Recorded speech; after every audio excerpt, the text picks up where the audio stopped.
de costume, né? Eu acredito que vocês passaram por isso ou vão passar em outras situações. Sempre quando a gente começa uma disciplina prática, ou até mesmo quando a gente vai fazer algum tipo de atividade de laboratório, é importante que a gente possa estar conhecendo alguns aspectos relacionados à biossegurança e também a boas práticas, né? A gente sempre conhece aquilo que seria o básico, né? Que seria o comportamento dentro de um laboratório, que seria da gente estar utilizando jaleco, de estar, por exemplo, com calça, de sapato fechado, né? Caso vá manipular algum tipo de material biológico, de amostra biológica, utilizar a luva descartável, né? E toda a dinâmica, né? De não comer dentro do laboratório, né? Não utilizar telefone celular. Então, a gente tem aquelas regras básicas de comportamento, né? Dentro de um laboratório. Só que, para cada tipo de atividade, a gente tem uma dinâmica de como esse processo, de fato, ele deve acontecer. Então, quando a gente fala, por exemplo, de laboratório de micro e de parasito, a gente já vem naquela dinâmica de que a gente vai estar trabalhando, vai estar manipulando micro-organismos, né? Muitos deles com potencial patogênico, tá? Na nossa situação, como nós vamos, como o nosso laboratório é uma estrutura de um laboratório de ensino, né, dificilmente a gente vai estar trabalhando com micro-organismos com potencial patogênico. Tá? De repente, eu tenho algumas cepas guardadas, né, de bactérias que estão enfraquecidas que não vão estar trazendo, né, nenhum tipo de risco, né, podemos dizer assim.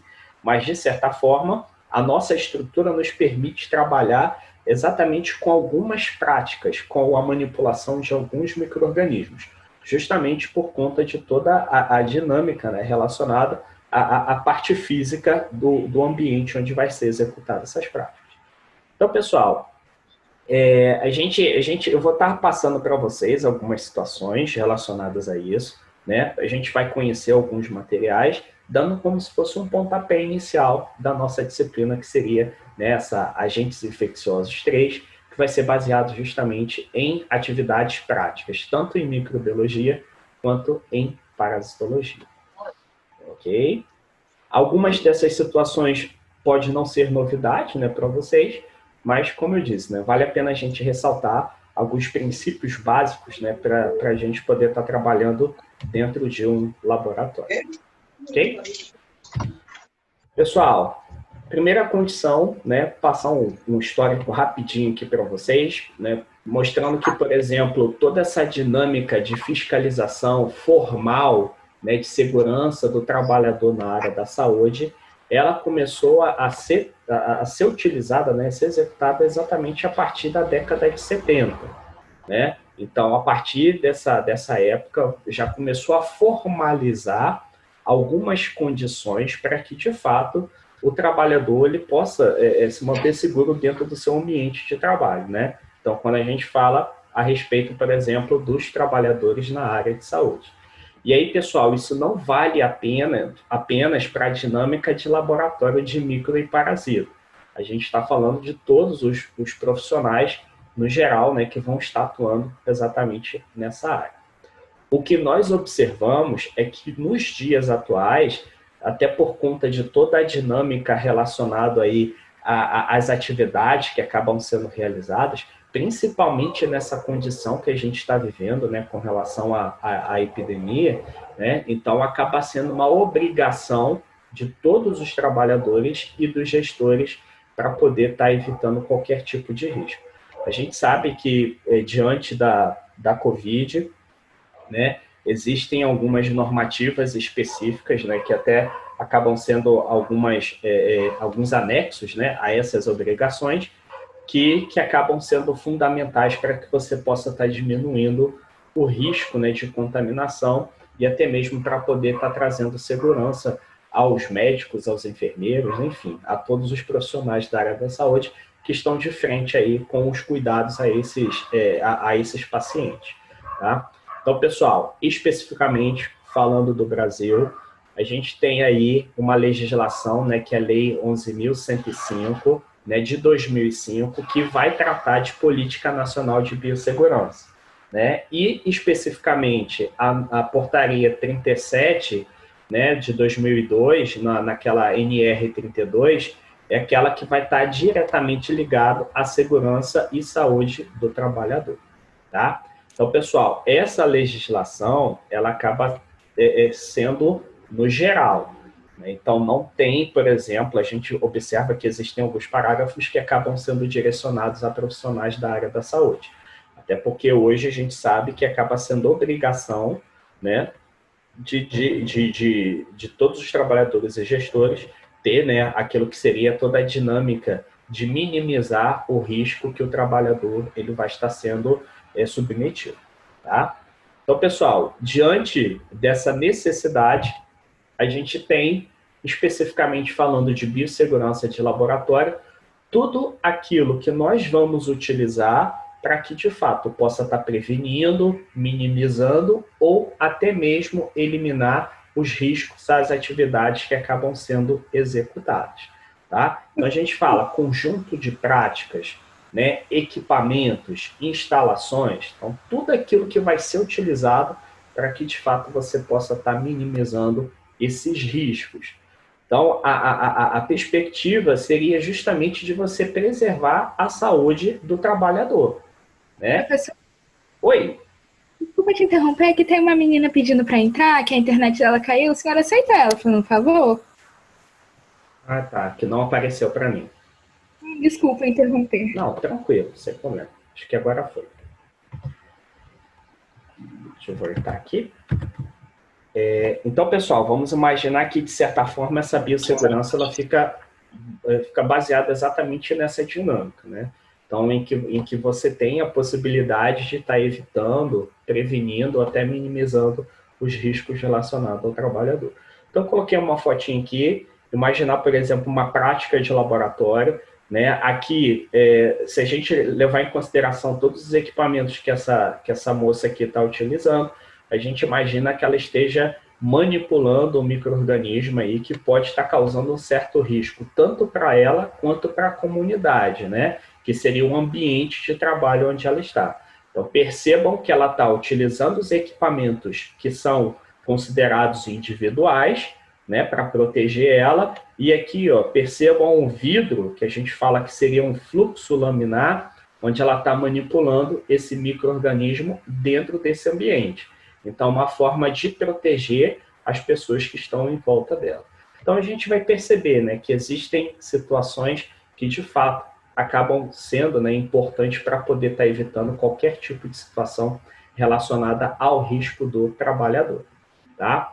E aí, pessoal, importante que toda essa dinâmica de atividades, equipamentos e instalações, ou seja, esse conjunto de práticas, elas devem estar descritos em um documento, né, que a gente define como Manual de Biossegurança do Laboratório. Tá? Então, a gente imagina, né, que todos os trabalhadores eles devem ter conhecimento dessas regras, né? Então, até por uma questão jurídica, né, podemos dizer assim, o empregador, né, o responsável pelo estabelecimento, ele deve garantir que o seu funcionário ele tenha conhecimento dessas regras. Então, ó, esse manual deve estar disponível para que qualquer um dos funcionários ele tenha a possibilidade de leitura.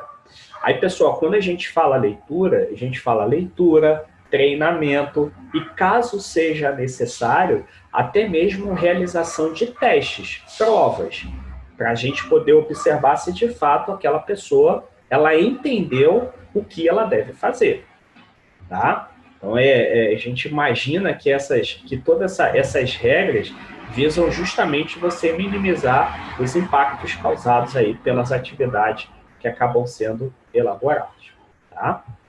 Então, pessoal, de certa forma, quando a gente fala a respeito dessas atividades e desses itens, a gente observa justamente que nós temos a combinação, então, de práticas pessoais e de técnicas.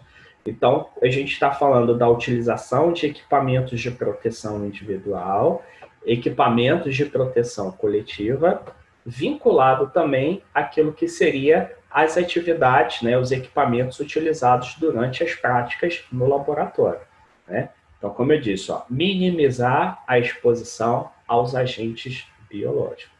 Então, já é de conhecimento, né? Quando a gente fala, por exemplo, de equipamentos de proteção individual, aí nós estamos falando de chalecos, de toucas, visor, né? Ou escudo facial. Então, percebam que isso tudo está sendo utilizado hoje, né? Com relação à Covid-19.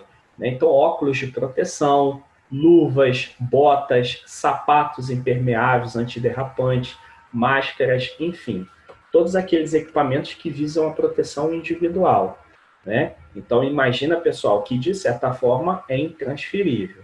É importante destacar porque vira e mexe, né?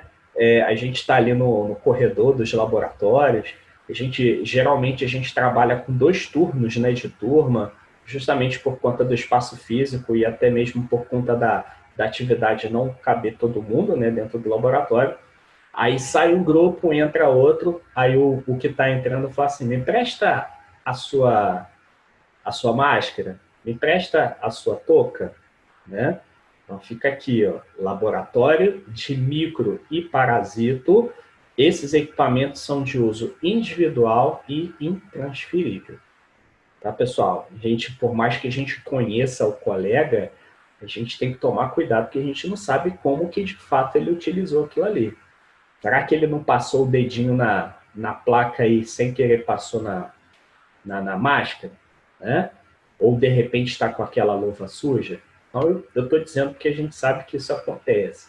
Então, a gente tem que tomar um certo cuidado na questão da utilização desses equipamentos de proteção individual. E já com relação aos equipamentos de proteção coletiva, então, como eu disse para vocês, vão ser aqueles equipamentos que vão proteger a comunidade, né? Quando eu falo comunidade, vamos imaginar aquela comunidade do laboratório. Então, aquele ambiente do laboratório, as pessoas que estão presentes ali.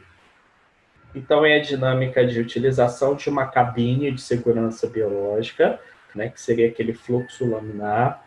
Caso seja, caso esteja, né, manipulando, por exemplo, produtos químicos, né, capela de exaustão, né, aí a gente tem outras situações, como no caso de extintor de incêndio, chuveiro, lava-óleos. Então, isso tudo, pessoal, se a gente lembrar lá do nosso nome para vocês aqui, né, conduta do trabalho do colaborador, a questão das vacinas, né, e importante, pessoal, a questão da notificação de acidentes e incidentes, né? Então, justamente porque eu vou falar para vocês, isso aqui é muito complicado, né? Eu tive uma experiência bem chata, né?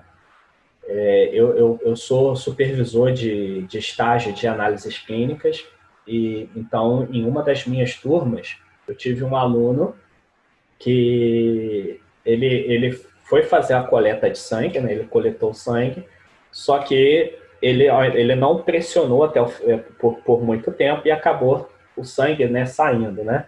E acabou sujando o jaleco dele. Aí eu falei para eles, né, por exemplo, pessoal, em casa, se por acaso o jaleco estiver sujo de sangue, passa um pouquinho de água oxigenada para poder tirar, que tira o sangue, né, tira a mancha de sangue. O menino vai e me passa água oxigenada com o jaleco vestido no corpo. Então, vocês imaginam, né? Essa água oxigenada entrou ali aonde estava sangrando no braço dele. Então, o braço dele começou a inchar, ficou empolado, enfim. E ele não me falou. Eu só fiquei sabendo no dia seguinte que ele me mostrou o braço dele todo inchado. Então, é importante, né? Eu estou falando de um caso de estágio, mas imagina um incidente dentro de uma atividade, por exemplo, de trabalho aí, que envolve, por exemplo, algum tipo de colaborador. Tá? E aí, ó, as condutas relacionadas ao ambiente e infraestrutura, né? Então, a dinâmica de você determinar as áreas contaminadas e as áreas limpas, né? Locais específicos para depósito de material contaminado e locais para autoclavação, né? Que seria esterilização. Equipamentos descontaminados, né? Devem ser descontaminados e transportados para fora do laboratório. a questão de você segregar e acondicionar alguns resíduos biológicos, né? Então, você fazer a separação, então, risco biológico, risco químico, ionizante, né? Tendo toda essa dinâmica de descarte e o acesso ao laboratório restrito a pessoas autorizadas e também a utilização dos EPIs. Então, pessoal, quando a gente fala para vocês, não pode entrar sem luva, não pode entrar sem máscara, não pode entrar sem jaleco, vamos imaginar que isso tudo está no manual, né, de boas práticas de laboratório. Então, não é ruindade, né? É justamente para que a gente possa estar seguindo algumas regras pré-estabelecidas, tá? Então, ó, a dinâmica dos profissionais relacionados aí, todo mundo, né, com relação à forma de segurança, né? Então, como a gente não trabalha necessariamente com riscos graves, agora que a gente vai estar trabalhando com risco biológico, né, podemos dizer assim, então, toda a dinâmica de segurança, né, que a gente que vocês vão estar sendo informados, a questão aí de cilindros, fora de dentro do local, né, de trabalho, os controles relacionados aí a insetos e roedores, aí vamos imaginar que isso aí já vai ser uma dinâmica relacionada a evitar, né, que aconteça, por exemplo, a contaminação dessa área de trabalho, né, evitar a utilização de botijões de gás.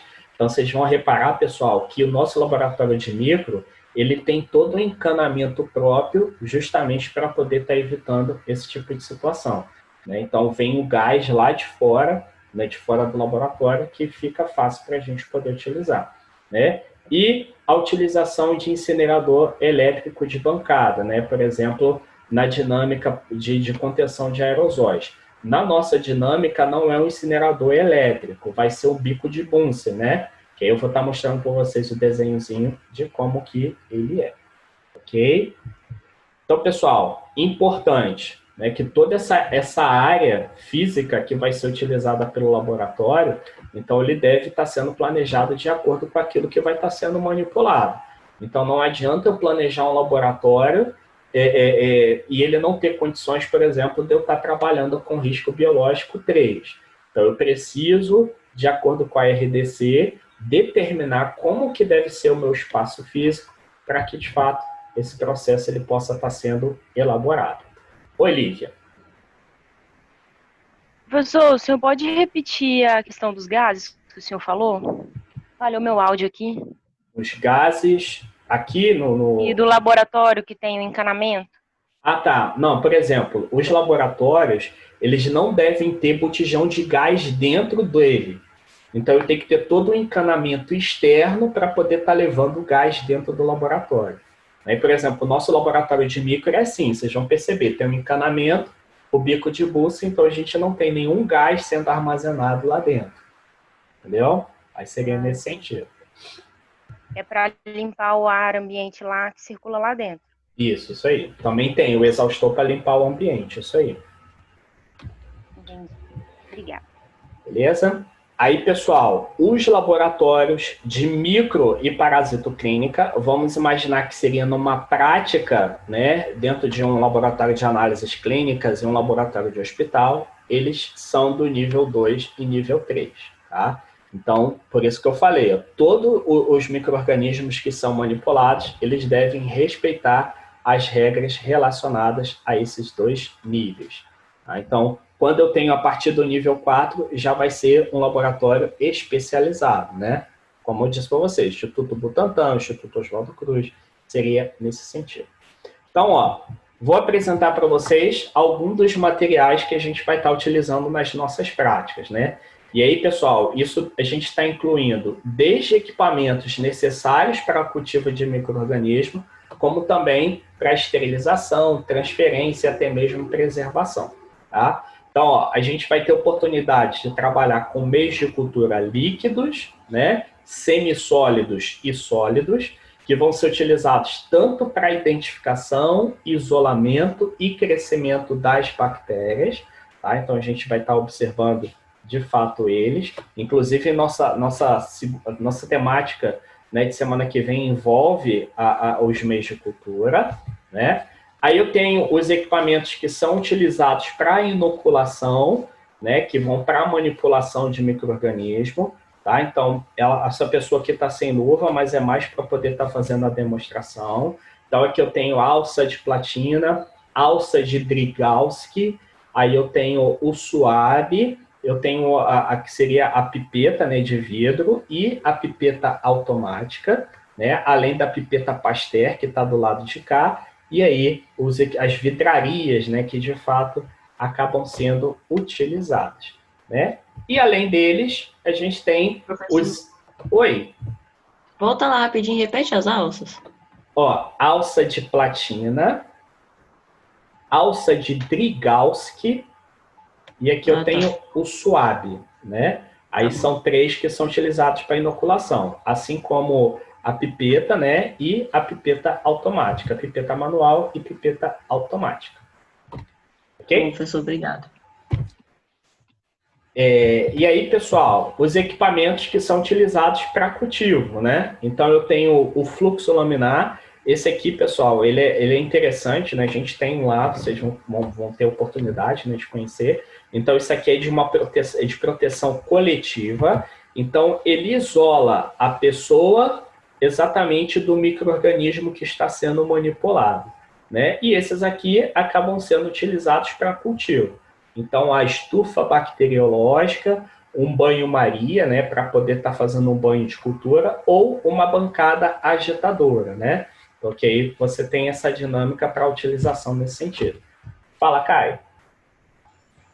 Professor, esse do fluxo laminar é aquele que tem aquela luz ultravioleta ou é outro equipamento? Então, é esse mesmo. Ele tem uma luz ultravioleta aqui para você fazer a esterilização do ambiente de trabalho.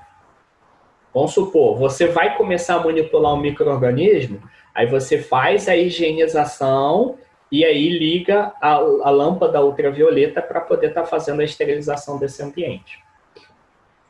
Beleza, obrigado. Entendeu? Aí, ó, essa luz ultravioleta, ela pode ser já embutida no equipamento ou pode ser aquela portátil, né? Que aí, no caso, você pode estar colocando diretamente no ambiente. Tá bom? Certinho, pessoal? E aqui, aquilo que eu falei para vocês, as manobras assépticas que vão estar relacionadas à utilização de bico de Bunsen, tá? Então, aí você manter um ambiente estéril em volta daquilo que vai ser manipulado. Então, como eu disse para vocês, como o nosso laboratório é risco 1, né? Então, esse equipamento, ele é suficiente para o nosso tipo de manipulação. Agora, se for de risco 2 e risco 3, aí a necessidade da utilização do fluxo laminar. Então, você tem que estar isolado exatamente do micro-organismo que está sendo manipulado. Certinho? Mais algumas situações, eu botei aqui mais curiosidade, lâmina, lamínulas, a questão das espátulas e pinças, né? Algodão, e isso aqui é interessante, pessoal.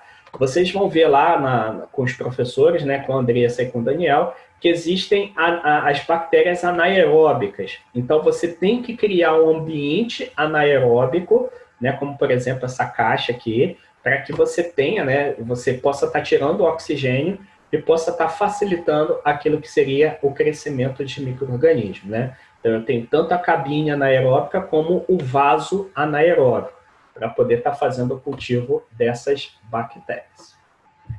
Certinho? Tranquilo? Pessoal, desculpa aí, acabei passando muito do tempo, não me controlei com relação a esses equipamentos, para que, de fato, a gente possa estar percebendo aí todas aquelas boas práticas relacionadas aí ao laboratório de micro e parasita. E aí, pessoal, lá na NR32, a gente observa que todas as atividades, né, e não necessariamente relacionadas, por exemplo, ao laboratório de micro e parasita, eles acabam tendo uma classificação com relação aos riscos que os trabalhadores eles acabam sendo submetidos, né? Então, quando a gente fala daquele manual disponível para o trabalhador, né, então, especificamente aí falando, por exemplo, na área da saúde, a gente observa que toda aquela dinâmica de equipamentos e de regras, ele deve ser baseado exatamente no tipo de atividade que o trabalhador ele vai estar realizando. Então, a princípio, nós temos 5 grupos, né? O grupo 1 relacionada a risco físico, o grupo 2 a risco químico, né? O grupo 3 ao risco biológico, o 4 ergonômico e o 5 de acidente. Tá? Para a gente, posso dizer para vocês que aquele que vai estar, que vai ser o mais importante é o grupo de risco 3, pelo fato da gente estar manipulando amostras biológicas. Mas, de certa forma, dependendo do tipo de atividade, e aí eu vou dar exemplo para vocês daqui a pouco, todos os demais riscos, eles acabam sendo encontrados, né? Então, até mesmo algumas atividades, eles acabam englobando diretamente todos eles. Mas, tanto que eu vou destacar muito mais o risco biológico 3, né? O risco 3, né? Que seria o risco biológico, que aqui, de fato, aquilo que a gente acaba, né, vivenciando muito mais na nossa prática laboratorial, tá? Então, ó, só para a gente ver a definição, rapidinho. Então, quando eu falo risco físico, vai ser justamente aquele risco onde o trabalhador vai estar submetido a algum tipo de energia. Aí pode ser um ruído, pode ser vibração, pode ser temperatura, pode ser pressão, radiação, ultrassom, né? Enfim, material pérfuro cortante. Então, tudo aquilo que vai causar, que vai ter algum tipo de energia, né? Então, aí a gente observa que quando a gente fala, por exemplo, da manipulação do autoclave, é um risco físico. Tá? Aí depois a gente conversa o que seria esse autoclave, né? Que seria para esterilização, né, de materiais. Aí a gente fala do risco 2, risco químico. Então, quando esse trabalhador, né, ele vai ser submetido a substâncias, a compostos e produtos químicos, né, que podem penetrar no organismo, seja por contato ou até mesmo por via respiratória, né, ou pela ingestão. Aí a gente está falando de vapor, a gente está falando, por exemplo, de poeira, de névoa, de neblina, de gás, enfim. Então, produtos químicos que podem estar penetrando no organismo por alguma das vias, né? Via respiratória, via pela ingestão ou até mesmo pela pele. Aí, pessoal, vamos imaginar que aqui a gente está falando da manipulação de alguns solventes, né? De alguns produtos, tá? Então, por exemplo, quando a gente faz meio de cultura, né, os meios de cultura, eles acabam sendo componentes, né, liofilizados, compostos, nutrientes liofilizados, para que, de fato, eu possa estar compondo aquele meio de cultura que vai ser utilizado para o crescimento de algum tipo de micro-organismo. Então, eu falo porque a gente observa isso, a pessoa abre o potinho de meio de cultura e vai lá dar um fungadão, né? Nossa, ainda fala, nossa, que cheiro ruim, né? Mas porque quando abriu o pote já deu aquela respirada fundo. Então, isso seria um risco químico, a gente não sabe, né? Por mais que esses produtos eles sejam produtos estéreis, né? Esterilizados e que não tenha nenhum tipo de micro-organismo, a gente não sabe se de repente aquilo pode estar gerando algum tipo de desconforto, de alergia à pessoa que teve o contato direto, tá? Então, pessoal, para, por exemplo, manipulação desses produtos químicos, é recomendado a questão da utilização da máscara. E quando a gente fala, por exemplo, de substâncias, né, que vão estar relacionadas a neblina, a gás, vapor, aí a utilização, por exemplo, de capela, né? Então, a gente observa exatamente esse tipo de situação, tá? Aí, pessoal, o Arthur perguntou um negócio aqui no chat, né, com relação ao laboratório, ao hospital. Vamos imaginar aquilo, né? A maior preocupação, que é a nossa área, que nós somos profissionais da saúde, seria, de fato, o risco biológico, né? O risco 3. Mas, dependendo da atividade que vai estar sendo realizada, todos eles também vão estar envolvidos, né? Então, isso depende muito da atividade. Então, cada setor vai ter a sua normativa de boas práticas, para que, de fato, você possa estar vendo quais são os riscos que esse trabalhador ele acaba sendo submetido. Tá bom? Obrigado, professor.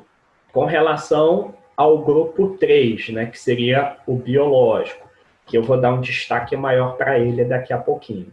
Então, pessoal, é aqueles que vão estar envolvendo bactérias, fungos, parasitas, vírus, enfim, todos aqueles que podem estar associados à manipulação de fluidos biológicos e que podem estar trazendo algum tipo de vamos dizer assim, de risco de contaminação. Tá? Aí, quando a gente fala de fluido biológico, a gente está falando de sangue, de urina, de fezes, né? Outras secreções. Né? Então, pessoal, qualquer material biológico, por mais que a gente conheça a pessoa, a gente deve considerar ele como um potencial contaminante, né? Com potencial aí, presença de bactérias, fungos, enfim, micro-organismos que possam estar trazendo algum tipo de prejuízo, né? Então, a gente precisa ter a dinâmica de manipulação da maneira correta. Por mais estranho que seja, pessoal, é muito comum, dentro de um laboratório de análises clínicas, a pessoa acabar se contaminando, por exemplo, durante a manipulação de fezes. Né? Sabe como? Por exemplo, se um descuido, um respingo de um material contaminado cai, por exemplo, numa luva, cai, por exemplo, de repente numa caneta, né, num papel. E aí, vamos imaginar que vocês vão ver isso lá com o professor Daniel, que ovos e cistos, eles podem permanecer vivos por um tempo.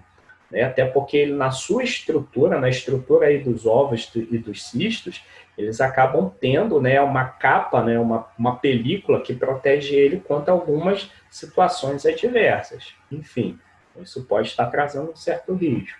Né? Aí a gente vem para o risco 4, que seria um risco ergonômico. Então, pessoal, vamos imaginar que as situações que vão estar relacionados, né, a interferir em risco psicofisiológico do trabalhador. Então, são atividades de repetição, né, ou aquilo que, de fato, você acaba causando algum tipo de alteração fisiológica. Então, a gente está falando aí, ó, de levantamento e transporte de peso, ritmo excessivo de trabalho. Pessoal, isso aqui é para vocês, né, que vão ser profissionais aí, médicos, isso aqui acaba sendo importante, né? A gente sabe que dependendo da situação, a questão de um plantão, sai de um plantão, entra no outro, enfim. Então a gente sabe dos riscos que isso pode estar causando, né? Aí a gente está falando, ó, monotonia, a questão da repetitividade, tá, pessoal? Então isso aqui, por exemplo, a questão de dar muita aquela bursite, né, aquele ler, enfim, principalmente quando a gente trabalha com a questão de pipetagem, né, de você estar fazendo sempre uma atividade. Então, existem, por exemplo, algumas atividades, até esses smartwatch aí, de vez em quando, tem uns que tem uns aplicativos que eles avisam, né, a partir de tal tempo, ele vai e toca, ó, levanta, faz alongamento. Então, justamente para você estar evitando os riscos, né, psicofisiológicos relacionados a esse tipo de atividade. E para a gente que está em home office, né, então que está em casa, então acha que a gente está confortável, pode ficar deitado, pode ficar sentado de qualquer jeito, né, ficar apoiado num braço, ficar apoiado no outro, a questão da postura, né? Até no nosso treinamento, agora de preparo para esse semestre, nós tivemos uma palestra aí com um fisioterapeuta, né, falando justamente da postura, né, durante as atividades de home office. Então, justamente para poder estar mostrando alguns riscos que a gente acaba sendo submetido. E por fim, pessoal, o último, que vai estar relacionado a riscos de acidente, vamos imaginar que é qualquer situação, qualquer fator que possa estar afetando, né, a integridade, o bem-estar físico e moral do trabalhador, né? Então, para a gente até que não, né, mas imaginar, por exemplo, aqueles que vão estar trabalhando com operação de máquinas e equipamentos, né? Então, vamos levar, por exemplo, isso aqui muito mais relacionado à construção civil, né? Então, que vão estar relacionados, por exemplo, a situações que podem, de fato, trazer prejuízos relacionados aí à integridade física do trabalhador. Ok? Então, só um conceito geral daquela NR32. Então, agora pegando, pessoal, a nossa área, né? Risco biológico. Então, pessoal, risco biológico vai estar relacionado, então, aos agentes biológicos, né? Então, a gente está falando de bactérias, fungos, parasitas e vírus, tá? E lá no risco biológico, eu tenho uma outra classificação, que vai classificar esses agentes em 4 níveis, tá? Então, vai ser classe 1, 2, 3 e 4. E essas classes, elas vão estar relacionadas exatamente a 6 critérios, né? Que a gente vai ver a distribuição daqui a pouquinho. Então, quando eu vou classificar um agente biológico, eu vou levar em consideração a patogenicidade, que seria a capacidade de causar doença, a virulência, que seria o quão forte esse micro-organismo é, porque às vezes ele pode causar uma doença, mas é uma doença relativamente simples, né? Então vamos pegar, por exemplo, o resfriado, vamos esquecer a Covid, vamos pegar o resfriado e a gripe, né? Então são vírus que causam doença, mas que apresentam virulências diferentes, né? Modo de transmissão, então como que acontece, né, de fato a transmissão de pessoa para outra, disponibilidade de medidas profiláticas, né, então situações que evitam essa contaminação, disponibilidade de tratamento, a gente sabe, né, aí tá por exemplo a Covid, não existe um tratamento para Covid, existe um tratamento para você minimizar os impactos causados por essa infecção. Né? A gente sabe que hoje tem várias promessas, né? Agora, a última que eu vi domingo, não sei se vocês acompanharam, a ozonioterapia. Né? Inclusive, tem uma deputada que foi internada aí, que é defensora da ozonioterapia, foi internada com a Covid. Então, não sei, né? Então, não tem comprovação científica. Então, alguns tratamentos específicos, mas que não necessariamente, olha a palavrinha final, seja eficaz. Tá? E aí, a endemicidade, né, que seria a capacidade aí de estar causando, né, grandes impactos relacionados à população.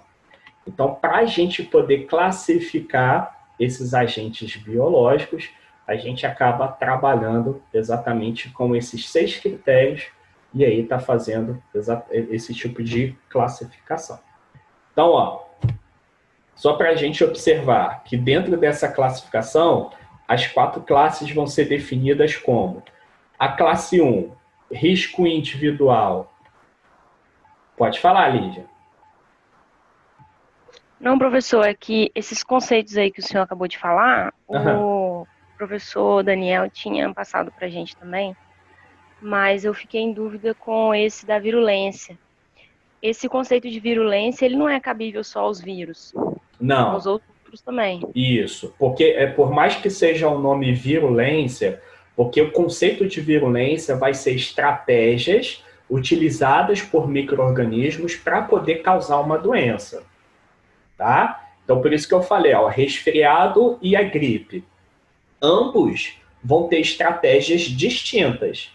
A gente pode dizer que as estratégias que são utilizadas pelo vírus da gripe são muito mais eficientes que a pro vírus que vai causar o resfriado.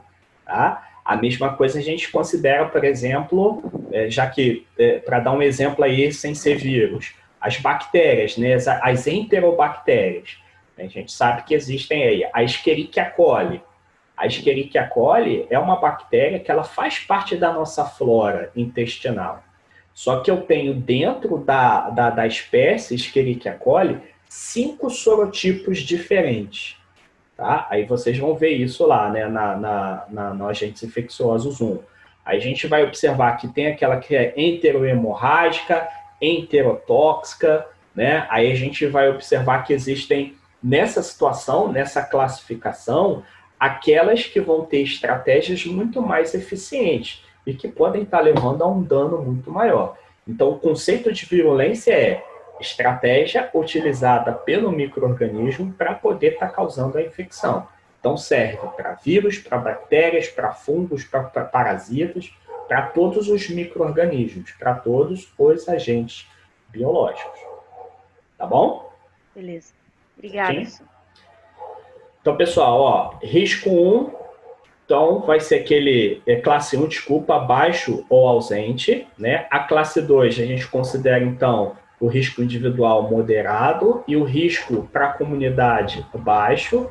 A classe 3, aí a gente já tem um risco individual elevado e para o meio ambiente moderado, né? Então, são aqueles, aí a gente observa, né, de fato, que aqui são infecções graves, mas ainda existem medidas terapêuticas, né? Ou seja, existem medidas profiláticas e também alguns medicamentos para poder minimizar os impactos, né? Então, aí a gente está falando, por exemplo, da Covid.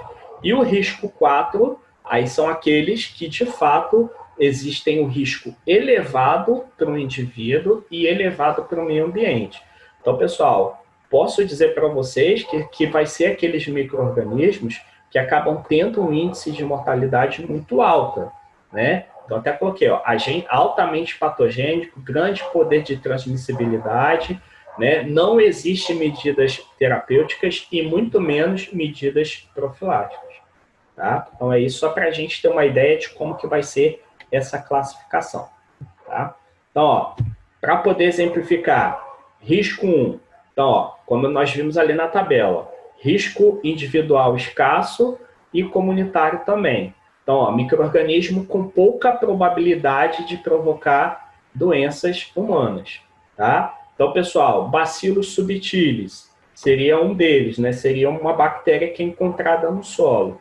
Então, por exemplo, no nosso laboratório, o nosso laboratório lá na Multivix, nós temos um laboratório que pode estar manipulando agentes biológicos da classe 1, tá? Então, que de certa forma, você não precisa de um desenho físico específico, né? Desde que você tenha equipamentos de proteção individual para poder evitar qualquer tipo de situação, né, que leve algum tipo de contaminação, de risco à pessoa que esteja manipulando.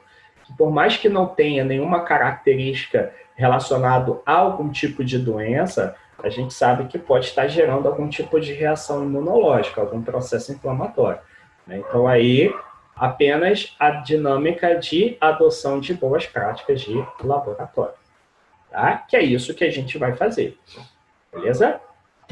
Aí, do risco 2, risco individual moderado e risco comunitário limitado. Então, pessoal, vamos imaginar que aqui a pessoa ela vai estar sendo exposta a agentes patogênicos, né, agentes biológicos, que podem, de fato, levar à infecção, tá? Só que esses agentes, o qual ela está sendo exposta, são agentes que você tem medidas eficazes, por exemplo, com relação ao tratamento e até mesmo à prevenção. Aí, saio da bactéria e entro, por exemplo, nos eumintos. Então, aqui, o exemplo, o Schistosoma mansoni. Tá? Então, vamos imaginar que, por exemplo, eu sei que ele vai causar uma doença, a pessoa está sendo exposta a esse euminto, mas, de fato, eu tenho tratamento e prevenção que vai ser eficiente nesse sentido. Então, pessoal, laboratório de análises clínicas, laboratórios em hospitais, eles podem ser classificados com risco 2, tá? Então, além da adoção, né, de você tá utilizando aquelas boas práticas de laboratório, que seriam os EPIs, né, e os EPCs, então, a necessidade também de barreiras físicas, que seria, por exemplo, você ter a organização desse laboratório. Então, o que a gente fala é o seguinte, você ter o setor de micro e parasito separado dos demais, tá? Então, por exemplo, lá na Multivix, a gente tem um laboratório que é só laboratório de microbiologia. Então, a gente pode considerar o nosso laboratório com risco 2, classe de risco 2, porque eu não faço outra atividade que não seja a manipulação de micro-organismo lá dentro, né? Aí a gente tem a cabine, né? Não sei se vocês já visitaram, né? Hoje seria uma aula para a gente poder visitar, mas imaginar que a gente tem a cabine biológica, a gente tem todos os equipamentos de proteção coletiva para que, de fato, possa estar criando aquelas barreiras físicas primárias. Ok? A do risco 3, o risco individual é elevado, até por conta do tipo de doença, né, de patogenia que esse micro-organismo, que esse agente biológico ele pode causar, Porém, quando a gente fala da comunidade, né, do ambiente onde está sendo manipulado, ele acaba apresentando um risco baixo, tá? Então, pessoal, são agentes que a gente observa que existe uma possibilidade de propagação muito grande de uma pessoa para outra, né? Mas, por mais que seja um agente biológico com alta capacidade de propagação, você ainda tem medidas profiláticas e medidas relacionadas ao tratamento. Aí a gente volta aqui para as bactérias, né? Como no caso a Mycobacterium tuberculose. A gente sabe, né, que no caso aqui a tuberculose é uma dessas enfermidades graves, né, que vão estar acometendo o homem. Mas, de certa forma, a gente tem as medidas relacionadas à prevenção e tratamento que são eficientes, né?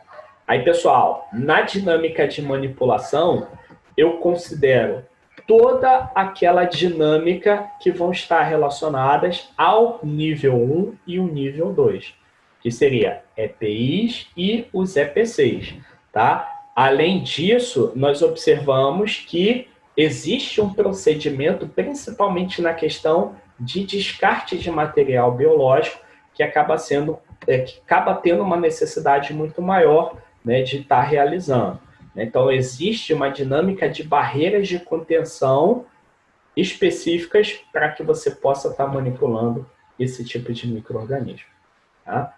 Tanto, pessoal, que, por exemplo, eu não sei se tem alguém aí que já vivenciou essa situação, mas como eu tenho a especialização em análises clínicas, então eu fiquei um tempo em um laboratório de análises clínicas.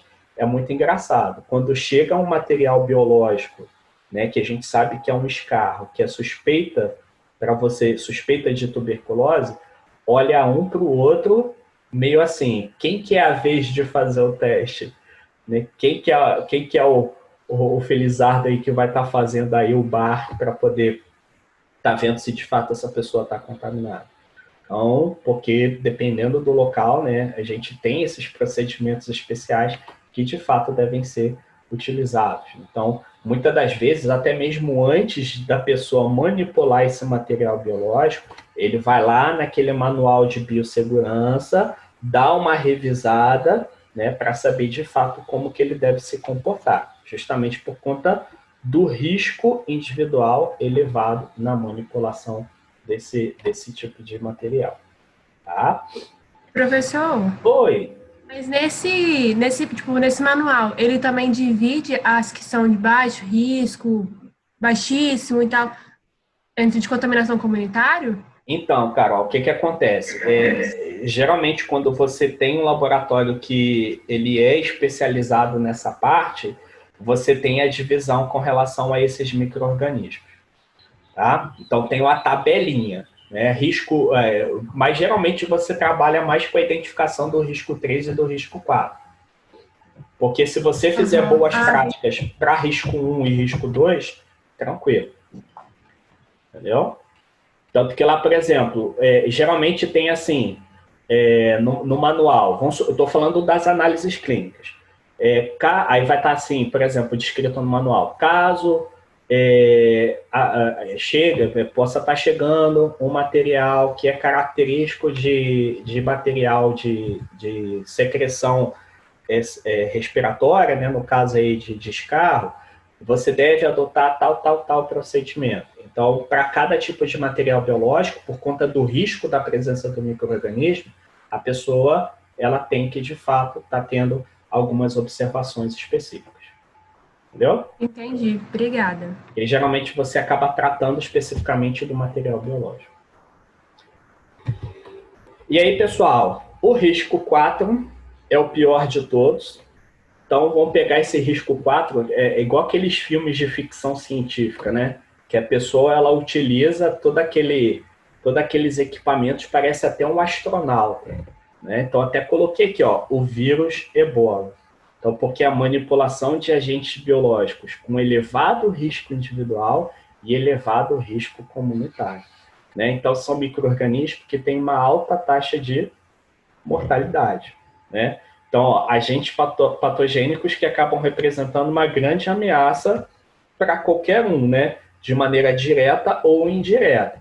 E não existem medidas preventivas e nem de tratamento.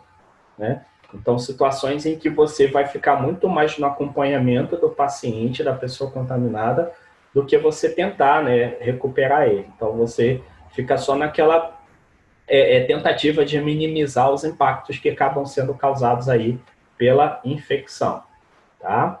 Então, aí, pessoal, vamos imaginar que geralmente risco 4, a gente está falando de Fiocruz, né? Lá o Instituto Butantan, né? Então, são os grandes laboratórios de referência, e geralmente aqueles que estão trabalhando com desenvolvimento de vacinas, porque, de fato, eles precisam trabalhar com esses agentes biológicos de alto risco, né? Para poder entender toda a dinâmica, né, do genoma, enfim, dos fatores de virulência, para que você possa estar utilizando na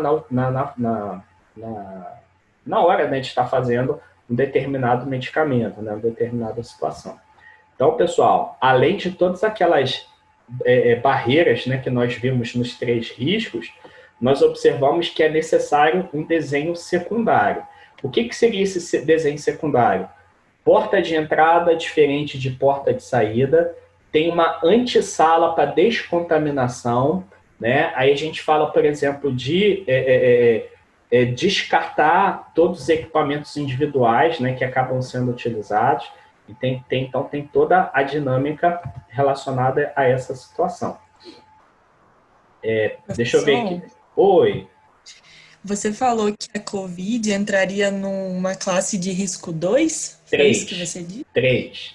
3. Não seria 4 por quê? Porque vamos imaginar que você tem medidas profiláticas que sejam eficientes.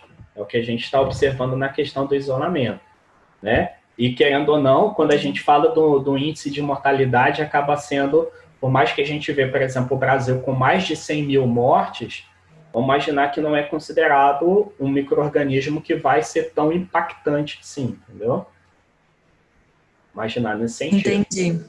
Porque, está relacionado, por exemplo, também à a profilaxia, né? Isso, e sem contar que a gente sabe que tem muitas pessoas que são portadores assintomáticos. Você não vê uma pessoa portadora de ebola assintomática, entendeu?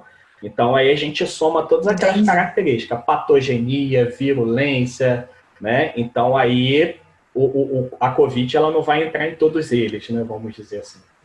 Por isso que a gente considera... Tá bem, obrigada. Tá bom? Vamos ver aqui, ó. Oi. Professor, você disse que classe de risco 4 é o local onde trabalha para a produção de vacina, mas tá aqui não existindo profilaxia nem tratamento. Ou eu confundi? Não, então, Arthur, foi o que eu falei, para desenvolvimento de vacina. A partir do momento, tá. Entendeu? Então, por exemplo, para você desenvolver a vacina, você tem que manipular esse micro-organismo. Então, por isso que eu falei, o Instituto Butantan, o Instituto Oswaldo Cruz, né, que são aqueles que, de fato, acabam sendo referência para essa situação. Entendeu? Rafael. Aí seriam locais de classe de risco 4, eu posso falar assim? Sim, laboratórios de risco 4. Isso aí. Tá bom. Isso aí. Deixa eu só ver o chat aqui. O Caio falando do filme Contágio, né? Exatamente do risco 4. Aí a Sara falando que viu lá no manual que tinha o risco 5 também. Então, Sara, o que acontece é que eles estão trabalhando com uma nova classificação, né? Então, esse risco 5 vai estar relacionado a situações que, de fato, você não tem que fazer, né? Simplesmente você isola o paciente e você não tem nem como tratar ele, né? Então, seria mais ou menos nesse sentido. Professor. Oi. Você falou que o coronavírus entraria na classe de risco 3. Só que a classe de risco 3, para um indivíduo individualmente, é elevado e para risco comunitário é baixo. O coronavírus para a comunidade não seria alto também, não? A contaminação? Sim, mas aí vamos imaginar que desde que você não adote as medidas profiláticas, entendeu? Entendi. Aí a gente tem a ver com as medidas profiláticas. Tranquilo? Entendi, obrigado. É alto que o nosso presidente é burro, tá vendo, né? Vamos lá. Pessoal, como eu disse para vocês, todas essas dinâmicas, né, então vão estar relacionadas aí a esse manual de biossegurança, né? Então, que são os cuidados especiais para o setor de microbiologia.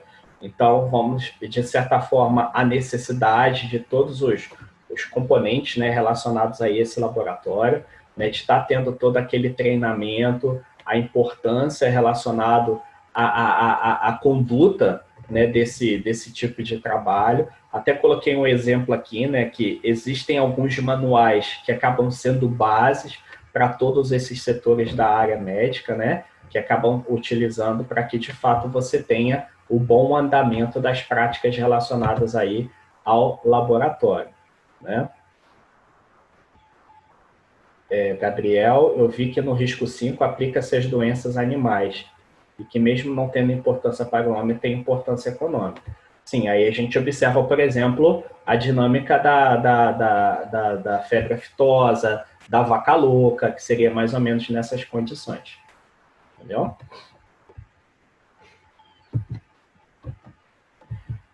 Pessoal, outra dinâmica importante, além desse manual de biossegurança, seria, por exemplo, a adoção, né, que é aquilo que eu comentei com vocês, das boas práticas de laboratório. Então, são regras, né, que vamos dizer assim, que acabam orientando os colaboradores do laboratório naquilo que seria o comportamento. Eu vou apresentar para vocês aqui alguns exemplos, né, não vou ficar entrando em detalhes, mas só para a gente poder observar algumas daquelas que estão lá naquela NR32, né, que vão estar diretamente ligado com as atividades que acabam sendo, né, realizadas, por exemplo, no laboratório. Então, isso aqui a gente já sabe, a conduta do colaborador. Não pode comer, beber, fumar, guardar alimento, né? A gente, inclusive, isso acaba sendo uma das dinâmicas de regras do laboratório. Aí, ó, pessoal de cabelo longo sempre está preso, evitar a utilização de joias, bijuterias, né? Obrigatório o uso de equipamentos de proteção individual na área de trabalho. Aí, de acordo com o tipo de atividade, a gente sabe quais são os equipamentos. Então, por exemplo, quando a gente fazia nossas práticas de histologia, a nossa obrigatoriedade era apenas com relação ao jaleco. Agora, quando a gente for trabalhar na micro, além do jaleco, a gente observa a dinâmica da touca, da luva, né? E dependendo do tipo de atividade, até mesmo a máscara e o óculos de proteção, né? Aí, por exemplo, a questão da pipetagem, né? Evitar pipetar com a boca, proibido reencapar as agulhas, né? Após o uso, né? Que seria você colocar de novo aquela tampinha da agulha, né? Evitar esse tipo de situação. Aí a gente observa a questão da necessidade de descontaminação da bancada de trabalho, né, antes e depois das atividades, a organização da área de trabalho, né? Então, ó, aquilo que a gente sempre fala, ó, não andar com jaleco, né, nos corredores, né? Então, tirar o jaleco assim que sair do setor onde está utilizando, né? A questão da higienização, né, da mão para evitar a questão da contaminação. Aí, pessoal, eu tenho uma dinâmica das vacinas que são exigidas e necessárias, né? Então, vocês aí, acredito que quando vocês entrarem